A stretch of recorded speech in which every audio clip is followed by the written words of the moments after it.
Grace and peace, everybody. Let's get at it. Let's get active. All right. So Brandon Tatum has now come out, and I'm just going to read this, and I'll play the video. We'll talk about it. Let's get at it. Candace Owens is having a very bad day. Shout out to Cinema Shogun over there on X. Let me make sure I give that brother credit. Cinema Shogun over on X first. The Tyler Robinson hearing debunks her theories. Second, her friend Brandon Tatum finally just called her out. George better watch out. He might end up with another black eye after tonight. In the video, Brandon debunks Candace's claims that Erica's threats were fake by using clips of Candace discussing threats made against herself. You just know that Candace is seething about this as we speak. All right. Some people have asked me, what are my thoughts on this? And you all have seen this, I'm sure. And I'm going to give my 2 cents about this. After Erica Kirk's rally. I'll be honest with you. I still think Brandon Tatum is a complete and total fraud. The fact that he now is calling out Candace is too little too late. Who knows if you had actually addressed this on the earlier portion, and being the fact that you still support her by propping up her shirt, sir. And to me, it's a non-starter, my guy. Like, you can't sit there and say that you disagree and you think that Candace is wrong, which, by the way, I agree with you that Candace is wrong for the way that she addressed Erica, as well as the reason why she was calling out Erica about the whole threats during the UGA event. Totally get that. I agree with you 100%. The problem is, we've been telling you this, though. This is not brand new. This is not something out of that you didn't know about before. I do also want to just point out something I think is very interesting. And maybe this is a sign of better things to come. I'm going to pull this in before I even pull up Brandon Tatum. Okay, here is Brandon Tatum's infamous store, Pure Choice Apparel. And I've brought this show in. I brought this store in before. And y'all know that right here, you can see our clients right there at the top, right? Our clients. Look what happens here. Page not found.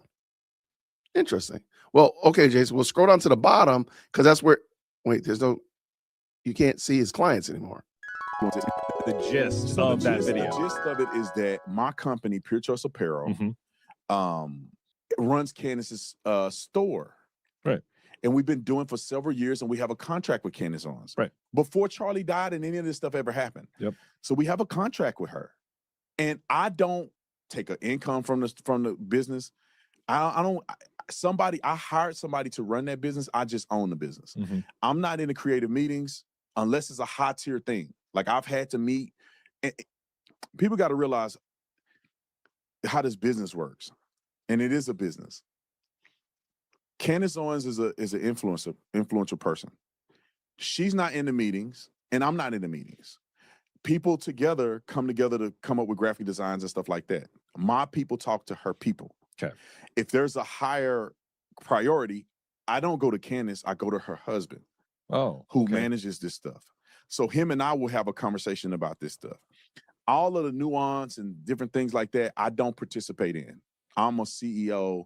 I'm an owner of that company. I'm not even really the CEO. Yeah. I don't really do anything with that company. But we do manage her stuff. So now we're in a predicament because, and I'm not going to not do her stuff. I'm just saying we're in a predicament with people's opinion because we're doing that. Candace has been my friend. Candace has been loyal. And Candace entrusted us to do her stuff before all this ever happened. And when Turning Point or any of these other people didn't work with us at all, they don't do merch with me. We down the street. We're in the same city. And you never did merch. They never did merch with me. They don't do merch with me. And that's their choice, and that's fine.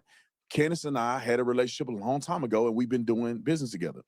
So now she does something and make a shirt that I don't agree with. And what it was a shirt, Daddy's Home, Shabbat Shalom. Like, I don't watch her show, but I think I seen a clip that kind of sounded like that was kind of a sneak diss to Candace, to Charlie. Yeah, and talk me through why you think that's offensive, because I may not, let me finish the business totally, side of absolutely. it.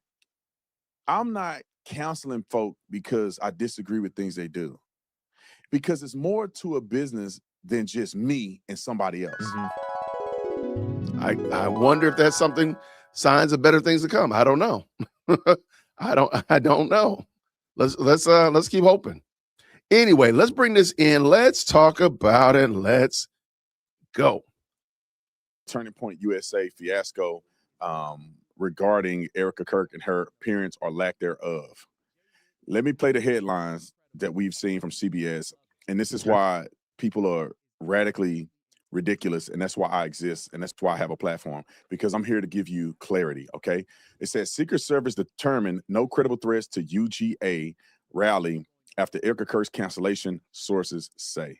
Let me put this in perspective for you, because people love to do the headlines because it's viral and it gets you to click on their articles, and then they show ads to you and then they make money. Okay, I know how this stuff works. If you want to be practical about what happens, as a person who runs a security company and who monitors security for high threat individuals, I'm here to clarify for you that it is irrelevant. It does not disprove anything Erica said or the reality of threats.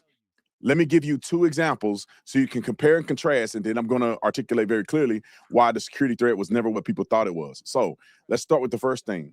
Let me give you another example of this happening. Candace Owens did not go to Charlie Kirk's memorial. I know these journalists are not my friends. I knew they were writing hit pieces, but all of them included that question. Did you, are you going? Are you going to go? You want me to confirm my attendance so that you know where I'm going to be ahead of time? Am I being paranoid? Or does that seem like a little weird? Okay, so first and foremost, why did they all want to know if I was going to this event? I said there is no way we are going to this event now. There's a 0% chance. First and foremost, why are you saying, but anybody can go to it? You just buy a ticket to the event. And you're all working to try to get me to confirm that I'm going. And you're doing this as if you're trying to push my buttons and be like, we got to make her get into her ego so she shows up and posts it on social media. Nope. Actually, while I'm attacking the feds, maybe not going to a public event, which the feds are organizing, is probably a very good idea. I'm not going to this memorial because it's strange. She said because there were material threats against her, that's why she did not go to the memorial. Do you know who was at Charlie Kirk's memorial? The president of the United States, the entire cabinet. That was the most secure facility in the entire planet.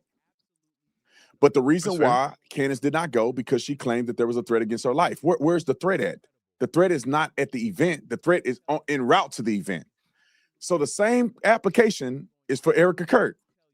Erica Kirk said there was a material threat against her life. I know how these things work. The threat is not at the event. It was never at the event. It's never a concern at the event. Why? Because if you want to hurt somebody, you're not going to hurt them where Secret Service is present. You're not going to hurt them where it's a secure facility where they're warning people, making sure they don't have guns going in and out the facility. They go after people in transit. That's where the threat happens. The threat is them knowing your location, your route to the airport, from the airport to the venue. That's where the threat level is at. And this is why Erica Kirk more than likely did not show up. You don't have to jump to a conclusion and say, oh, she's a liar. She just made it up. All right. So I agree with Brandon in this regard. I agree with him. The problem is, sir, you could have said this so long ago. If you had called her out when she first started attacking Erica, instead of trying to dilly-dally around and try to juke and jive, and then even as far as producing her shirt and then being proud about it, that, yeah, I put out her shirt. Yeah. I put out her content, her merch.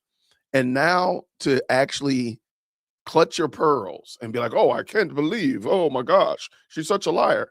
Because I was the one who said I had the information about the French Foreign Legion being on the ground the day that Charlie was assassinated, and the feds have not reached out to me.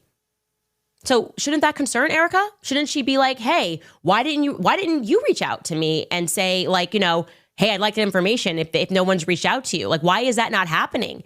This is what I mean when I say that the reaction doesn't feel to the public as what we, and yeah, I'm generalizing here because there is such a thing as a general response, what we would do in the same circumstance. We would be like, whoa, even if I trusted the feds and I trusted my legal team and trusted their analysis that there was just one person involved, as soon as some podcaster was like, hey, I found Egyptian planes and they're being kind of shady, I would be like, whoa, That is weird. What's up with these Egyptian planes? They're just making jokes. Sir, we've been saying this for months. I dare say people have been saying it for years. And you acting like you came up with some new, you discovered fire. Sir, we've been cooking forever. And this is horrible for you. This is a bad look for you. But we're going to see what happens. I do think it's interesting that on his Pure Choice, I'll leave the link to it down in the description, he doesn't have any of his clients anymore. I wonder why. What do you think is going to happen? You think he's changing his clients list? You think he's dropping Candace? I don't know. I want to see what happens. Anyway, thank y'all so much for rocking with me. I'll see you all real soon.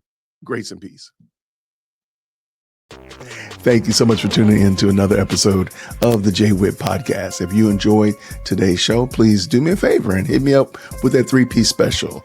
Like the video, subscribe, and of course, share it with somebody who would also enjoy this type of content. And make sure you leave a comment because I do pin the best comments to the top. So thank you so much for tuning in today. And until next time, everybody, grace and peace.